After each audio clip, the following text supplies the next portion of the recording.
తెల్లవారే వెలుగు రేఖలా పచ్చ పచ్చ పచ్చి మట్టి బొమ్మలా అల్లి బిల్లి వెన్న పాల నురగలా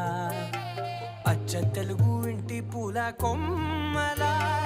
దేవదేవుడే పంపగా ఇలా దేవతే మా ఇంట అడుగే పెట్టెనంట బ్రహ్మ కళ్ళలో కాంతులే మా అమ్మలా మా కోసం మళ్ళీ లాలి పాడేనంట.